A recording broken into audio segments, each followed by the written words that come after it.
Bonjour et bienvenue à la première partie d'une série de vidéos où je vais enseigner l'unité des équations et des fonctions quadratiques, ce qui fait partie du cours de mathématiques 20-1 dans le cadre du programme curriculaire de la province de l'Alberta. Alors, on commence tout de suite. Alors ici, on vous parle à propos des propriétés graphiques d'une fonction quadratique. Alors, pour ce qui est d'une fonction quadratique, elle aura toujours la forme d'une parabole. Alors, soit cette parabole, elle va faire face vers le haut, ou elle va faire face vers le bas, comme je vous l'indique ici. Et dans ces paraboles, alors, on a ce qui s'appelle un sommet. Alors, le sommet, si la parabole fait face en bas, la voici. Et si la parabole fait face en haut, la voilà. L'axe de symétrie, alors ça on va en parler dans un instant. Le maximum ou le minimum. Ici on a un point maximal. Ok. La valeur y du sommet ici c'est un point maximal. Tandis que la valeur y du sommet ici c'est une valeur minimale. Ok. Un point maximal parce que c'est la plus haute ou la plus grande valeur que cette parabole peut atteindre, la plus grande valeur de y que peut atteindre cette parabole. Et ici, c'est un minimum parce que c'est la plus petite valeur de y que peut atteindre la parabole. Les abscisses à l'origine, alors ça en anglais c'est x-intercept. Euh, les abscisses à l'origine, c'est où la parabole traverse l'axe des x. Okay. Alors voici l'axe des x, voici une première abscisse et voici une deuxième abscisse. Okay. Alors c'est où la parabole ou la fonction quadratique traverse l'axe des x. Ce sont tes abscisses. Les abscisses, on peut aussi les appeler les zéros ou les racines. Okay. Alors abscisse à l'origine, zéro et racine veulent tous les trois dire la même chose. Et cette abscisse à l'origine, ces abscisses à l'origine se passent lorsque la valeur de y de la coordonnée est égale à 0. La valeur de y, alors en termes d'élévation, ici on voit que l'axe des x se passe à une hauteur de 0.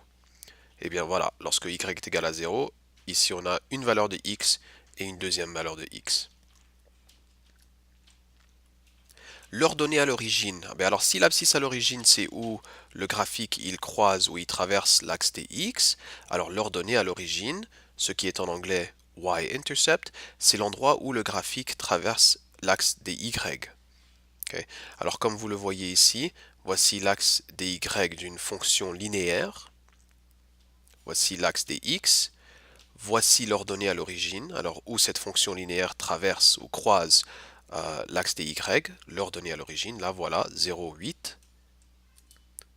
Tandis que ici, vous avez l'abscisse à l'origine, ce qui est la valeur, ou l'endroit, désolé, où la fonction linéaire va traverser l'axe des x, ce qui est ici 6, 0.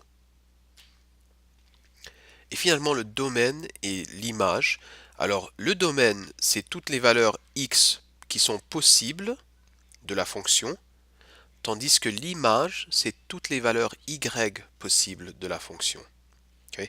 Alors, lorsqu'on a une fonction linéaire comme celle-ci, alors ça c'est ce qu'on aurait vu l'année dernière en maths 10, une fonction linéaire qui continue à jamais vers la gauche et vers la droite a un domaine de x qui est un élément de l'ensemble de tous les nombres réels.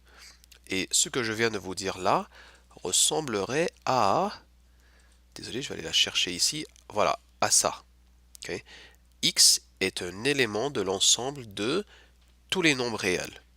Okay. Et ça, vraiment, ça veut juste dire que x est égal à tout nombre réel. Okay. Parce que, comme je vous l'ai dit, ici, la valeur x, désolé, la fonction linéaire, elle continue vers la gauche à jamais. Et ici, elle continue vers la droite à jamais. Alors, notre fonction linéaire peut avoir un nombre infini de valeurs de x. Ceci est vrai avec l'image. Alors l'image, c'est toutes les valeurs y possibles de la fonction linéaire. Puisque cette fonction continue à jamais vers la gauche, mais aussi vers le haut. Et ici, elle continue à jamais vers la droite, mais aussi vers le bas. Ceci veut dire que y est un élément de l'ensemble de tous les nombres réels. Alors ce serait la même chose avec l'image, sauf qu'on aurait mis ici y, e, r. Alors y est un élément de l'ensemble de tous les nombres réels. Ok, alors ça c'était l'image. Alors l'ordonnée à l'origine et l'abscisse à l'origine sont deux choses qui existent aussi, alors non seulement dans les fonctions linéaires, mais aussi dans les fonctions quadratiques. Ok. Alors ici je pense que je vous en ai déjà parlé, alors là on vous parle du sommet comme étant, ou la valeur y du sommet comme étant ici la valeur maximale, tandis qu'ici la valeur y du sommet est la valeur minimale, car c'est la plus petite valeur y que peut atteindre cette fonction. Maintenant, l'axe de symétrie. Alors, lorsque vous regardez une parabole, vous vous rendez compte en fait qu'elle semblerait être symétrique par rapport à cet axe ici. Cette ligne que je vous indique avec ma souris ou avec la main, c'est la ligne x égale, dans ce cas-ci, c'est x égale 4. Okay, c'est une ligne verticale, x est égal à 4, et notre parabole est en fait symétrique par rapport à cette ligne. C'est-à-dire que le côté de la parabole qui se trouve à gauche de cette ligne ici est symétrique lorsque comparé au côté de la parabole qui se trouve à droite de cette ligne. Alors cette ligne-là, x est égal à 4. Alors en fait, l'axe de symétrie est la valeur x du sommet. Alors l'axe de symétrie est la valeur x du sommet. Notre sommet ici, en le regardant, on dirait qu'il a l'air d'être 4, 3. Les coordonnées du sommet ici sont 4, 3. L'axe de symétrie, c'est la valeur x de ceci, qui est 4, tandis que la valeur maximale de notre parabole serait la valeur y de ce point-là, ce qui serait dans ce cas-ci 3. Alors ici, comme on vous l'explique, alors cette droite divise le graphique en deux parties, de sorte que le graphique d'un côté de l'axe de symétrie est l'image par réflexion du graphique de l'autre côté. Okay, alors voilà, alors tout ça se trouve dans vos notes. Et alors ici, on commence à vous parler des fonctions quadratiques. Alors en forme générale, en forme générale, ça c'est la forme à laquelle on est le plus habitué. C'est la forme qu'on a le plus souvent vue. Alors ici, y égale par exemple, ou fx est égal à, disons par exemple, 3x carré plus 3x plus 5. Alors ça c'est la forme à laquelle on est le plus habitué. Mais maintenant, il faut se rendre compte que les valeurs de a, b et c jouent un rôle dans ce à quoi va ressembler la parabole de cette fonction quadratique. La valeur de a va déterminer si le graphique fait face vers le haut ou vers le bas. Alors, par exemple, lorsqu'on remonte ici, une valeur de a qui est négative va faire de sorte que ta parabole, elle fait face vers le bas. Tandis qu'une valeur de a qui est positive va faire de sorte que ta parabole, elle fait face vers le haut. C'est quelque chose que l'on peut constater évidemment en utilisant une calculatrice graphique. Alors par exemple, x carré, voici ce à quoi ressemble x carré. Eh bien, moins x carré, on peut s'attendre à ce que ce soit une réflexion dans l'axe des x. On peut s'attendre à ce que cette parabole fait face vers le bas. La voilà. Okay. Alors, ça c'était la valeur de a. Alors, elle détermine si ta parabole elle fait face vers le haut ou vers le bas. Mais aussi, non seulement le signe est-il important, mais aussi la valeur absolue de a est important aussi. Alors, ce que je veux dire par ceci, c'est que alors, tiens, on va se débarrasser de cette deuxième équation. Alors, voici l'équation x carré. Eh bien, si je change cette équation, ou si je mets une deuxième équation, mais où la valeur de a, elle est maintenant 3x carré, Et là voilà, en fait c'est une deuxième parabole qui semble être plus étroite que la première. Et en fait ce qui s'est passé ici, c'est qu'il y a eu un étirement vertical par un facteur de 3. Il y a eu un étirement vertical par un facteur de 3. Et ce qui s'est passé, c'est que puisque la parabole s'est étirée verticalement, elle est aussi devenue plus mince horizontalement. Ok. Essayons de changer cette valeur de A à une valeur qui est plus petite que 1. Alors par exemple 0,5 x carré. Voici le premier graphique de x carré. Voici le deuxième graphique représente 0,5 x carré. Et ce qu'on réalise en fait, c'est que le graphique ou cette parabole est devenue plus large horizontalement. Mais en fait, ce qui s'est passé, c'est qu'il y a eu une compression verticale. Alors, il y a eu une compression verticale. Et lorsque cette parabole a été comprimée verticalement, eh bien, elle est devenue plus large horizontalement.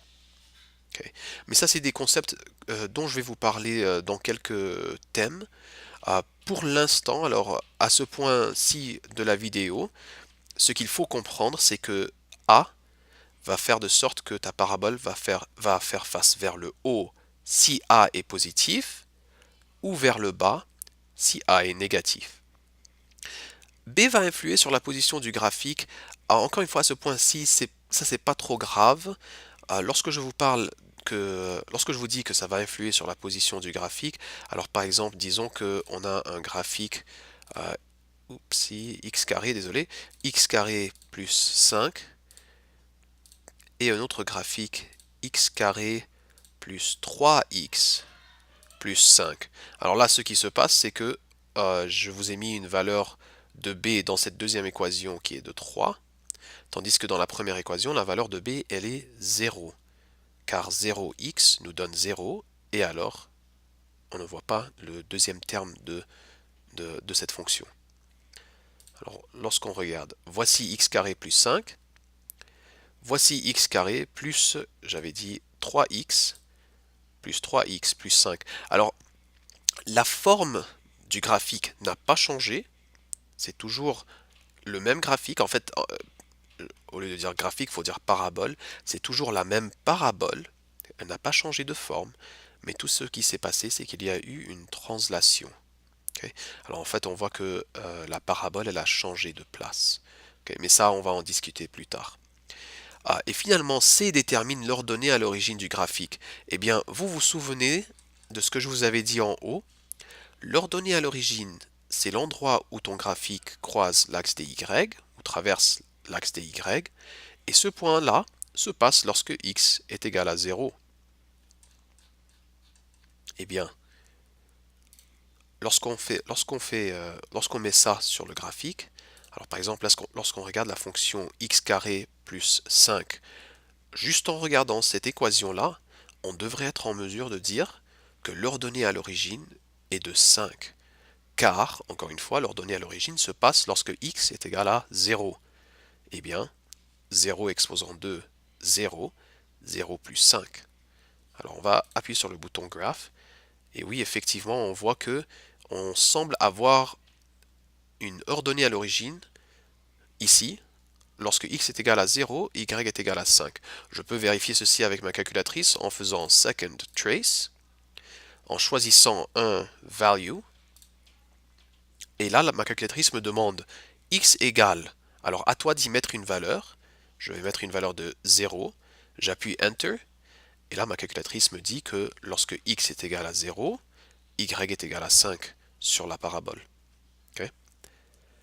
Alors C vraiment détermine l'ordonnée à l'origine du graphique. Bien sûr, à noter ici que les fonctions quadratiques ont un degré de 2. Un degré de 2 veut tout simplement dire que le terme, alors les termes que vous avez dans votre fonction, le terme avec le plus grand degré, ben ce degré-là va être 2. Voilà, x carré. Le degré, en fait, c'est une représentation de l'exposant du terme. Okay. Sachez par contre, bien sûr, que x, lorsque y égale à x, ou disons, tiens, on va dire x plus 5, Ok. Lorsque y est égal à x plus 5, ça c'est une fonction linéaire, car le degré de cette fonction est de 1, x exposant 1. Et voilà, c'est une fonction linéaire. Tandis que une fonction avec un degré de 3, x exposant 3, ceci est ce qu'on appelle une fonction cubique et a ce genre de forme. Okay, c'est une forme qui un petit peu qui zigzague. Ça, on ne va pas en parler en maths 20-1, ça c'est quelque chose que l'on va voir l'année prochaine. Alors ici, une récapitulation de un petit peu de ce qu'on avait vu. Alors C, la valeur de C, c'est l'ordonnée à l'origine. Okay, on vient tout juste d'en parler ici. Okay. Parfois, j'ai vu dire que cette ordonnée à l'origine, on peut aussi l'appeler intercept Y, mais en fait, ça c'est une mauvaise traduction. C'est ordonnée à l'origine. Okay, ça c'est le terme officiel. Okay. Alors ici, encore une fois, une récapitulation. Lorsque A est positif, indiqué ici comme étant plus grand que 0, alors ta parabole s'ouvre vers le haut. Lorsque A est négatif, la parabole va s'ouvrir vers le bas. L'axe de symétrie, l'axe de symétrie, comme on en a parlé, c'est la coordonnée x de ton sommet. Alors vous vous souvenez en haut ici, on avait parlé de lorsque x est égal à 4, ça c'était ton axe de symétrie. Car les coordonnées de ton sommet ici, c'est 4, 3. Alors en fait, l'axe de symétrie est égal à la valeur x de ton sommet. On a parlé du domaine et de l'image.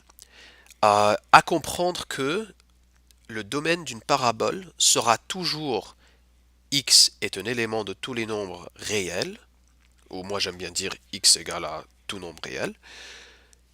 Ce sera toujours le cas, à moins que tu aies affaire à un problème contextualisé. Alors ça veut dire par exemple, disons que... Ah, désolé. Disons que nous avons moins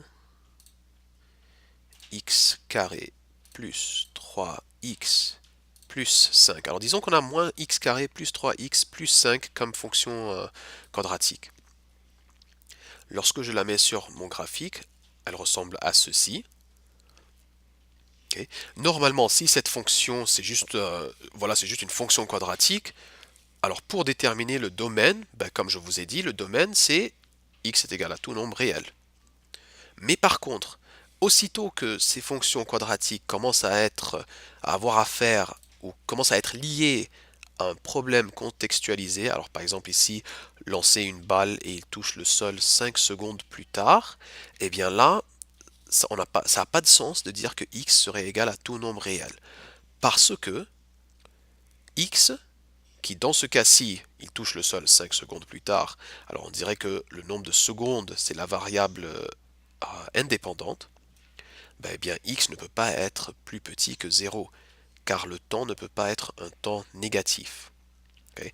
Et c'est ce que j'essayais de vous faire ici. Alors disons par exemple que cette fonction ici sur ma calculatrice graphique représente la trajectoire parabolique que suit un objet qui est lancé du haut d'un immeuble. Okay. On va parler de ce genre de questions en plus de détails plus tard, ou de ce genre de problème contextualisé.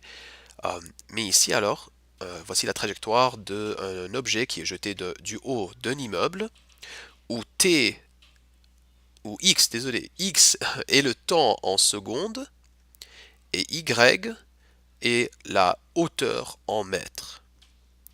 Okay. Et bien là, quand on regarde ça, si x est le temps en secondes, ça n'a pas de sens de dire x égale à tout nombre réel. Car, encore une fois, le temps ne peut pas être négatif de ce côté de l'axe dy, mais aussi, puisque l'objet finit par atteindre le sol à une hauteur de 0, eh bien, tout ce côté ici, tout ça, cette partie-là de la parabole, eh bien, on l'ignore, parce que ça n'a pas de sens. L'objet, écoute, l'objet, on le jette du haut d'un immeuble, il monte, il descend, il touche au sol, et voilà, il s'arrête. Et là, le temps s'arrête, pas que le temps s'arrête, mais voilà la trajectoire de l'événement. Voici l'événement, voilà, il est fini. On ne va pas continuer à compter les secondes après que l'objet ait atteint le sol. Alors c'est pour ça que dans dans ce genre de problème contextualisé, le domaine n'est plus x est égal à tout nombre réel. Ok. Le même est vrai pour l'image. Alors, on avait dit auparavant pour le domaine que la valeur de x ne peut pas être négative, parce que ici le temps ne peut pas être négatif, et que le temps il va s'arrêter. Bah, j'aime pas dire ça parce que le temps ne s'arrête pas, mais j'espère que vous comprenez ce que j'essaye de dire, c'est que une fois que l'objet a atteint le sol, voilà, voilà tout, c'est fini. L'objet ne va pas continuer à descendre en dessous du sol. Et en fait, là, je vous parle de la valeur y. Je vous parle de l'image, désolé, je vous parle de l'image. Alors, comme on vient de dire, cet objet-là, eh bien, il commence, on dirait, à une hauteur peut-être de 5 mètres. Quelle était mon équation? Eh bien oui, c'était une hauteur de 5 mètres. Alors souvenez-vous encore une fois que lorsque l'ordonnée à l'origine, lorsque la valeur x est égale à 0, vous avez l'ordonnée à l'origine, qui est ici 5. Alors en fait, on jette l'objet d'une hauteur initiale de 5 mètres, l'objet monte et l'objet redescend. Et voilà. Alors en fait, on voit que l'image serait entre 0 jusqu'au sommet de ta parabole. Je vais vous montrer dans pas très longtemps comment utiliser la calculatrice graphique pour, pour déterminer toutes ces caractéristiques des paraboles. Okay. Mais par exemple, alors juste par curiosité, alors on avait dit que l'objet ici il avait commencé à une hauteur initiale de 5 mètres. Alors par curiosité, on va déterminer le sommet en utilisant Second Trace. Et là, on va choisir maximum. Pourquoi maximum? Parce que ceci est un point maximal. Notre sommet, puisque la parabole fait face vers le bas, notre sommet est un point maximal. Et là, ta calculatrice te demande left bound. Alors là, tu choisis un point qui se trouve à gauche de ton sommet. J'appuie Enter.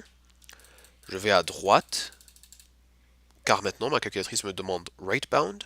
Alors là, je choisis un point à droite du sommet. J'appuie Enter une deuxième fois. Et là, ma calculatrice me demande guess. J'ignore ça, j'appuie Enter une troisième fois. Et voilà, mon sommet se passe à un temps de 1,5 secondes, ce qui est la valeur de x, et à une hauteur de 7,25. Alors en fait, l'image de cette fonction qui était liée à ce problème, eh bien l'image, c'est toutes les valeurs y possibles que peut atteindre l'objet qu'on est en train de jeter. Alors, on sait que l'objet, il va atteindre le sol, alors 0 est la valeur minimale de y, tandis que la valeur maximale de y dans cette situation serait 7,25. Okay. Alors ça, c'est quelque chose qu'on écrirait aussi comme ça, en utilisant des signes d'inégalité. Okay. Alors dans l'exemple que je viens de vous donner, moi je mettrais 0 plus petit ou égal à y qui serait plus petit ou égal à 7,25. Okay. Alors les exemples que je vous ai donnés ici, alors numéro 3 et 4, alors ici lancer une balle et il touche le sol 5 secondes plus tard, ça veut dire qu'on commence à un temps de 0 et qu'on arrête à un temps de 5. Tandis qu'ici, dans le quatrième exemple ici, je vous dis lancer une balle qui atteint un maximum de 15 pieds, eh bien 0 représente la Terre, ou la surface de la Terre, et 15 étant la hauteur maximale. Et ta balle, elle peut être n'importe quelle valeur entre ces deux-là. Okay. Elle ne peut pas être une valeur négative car elle ne va pas entrer dans le sol, elle ne va pas passer en dessous de la surface de la Terre. Et ici, c'est la hauteur maximale que peut atteindre la balle. Ça ne peut pas dépasser cette valeur-là. Okay. Alors ici, je vous donne un exemple. Alors, étant donné le graphique suivant, identifie les caractéristiques suivantes. Alors, lorsqu'on regarde la parabole ici, alors on voit en fait qu'elle s'ouvre vers le bas. Ainsi, la valeur de A est, comme on avait dit, elle est négative. Alors, la valeur de A est négative. Le sommet se trouve ici. Ceci est un maximum, puisque la parabole s'ouvre vers le bas, c'est un maximum.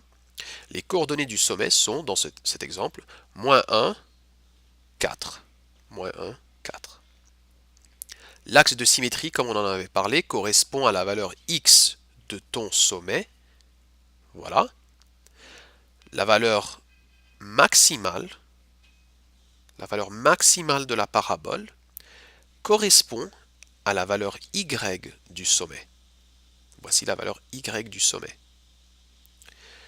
Pour ce qui est de ce cas-ci, c'est un problème ou une fonction quadratique qui n'est pas liée à un problème contextualisé. Ça veut dire que ce n'est pas un événement où on jette un ballon ou quoi que ce soit. Alors, dans ce genre de situation, où la fonction n'est pas liée à un problème, eh bien le domaine c'est x est égal à tout nombre réel. En fait, c'est x est un élément de tous les nombres. Désolé, x est un élément de tous les ensembles. X est un élément de l'ensemble des nombres réels. Comme je vous l'ai dit, j'aime bien dire x est égal à tout nombre réel. L'image, c'est toutes les valeurs, la valeur y possible de cette parabole. Eh bien, on voit que cette parabole, elle existe en dessous de la valeur maximale de 4. Et alors là, tu dis y est plus petit ou égal à 4. L'abscisse à l'origine, la racine, le 0, trois choses qui veulent dire la même chose. Ici, l'abscisse à l'origine est de 1, 0, tandis qu'ici, l'abscisse à l'origine est de -3, 0. Ce sont les coordonnées où ta parabole traverse l'axe des x. L'ordonnée à l'origine se passe lorsque x est égal à 0. Voici notre ordonnée à l'origine. Elle semble avoir une coordonnée de 0, 3. Et voilà, c'est la fin de la première vidéo. Alors, vous allez regarder dans l'information qui suit dans YouTube et vous allez voir le lien qui vous mènera à la deuxième partie de cette vidéo. Merci.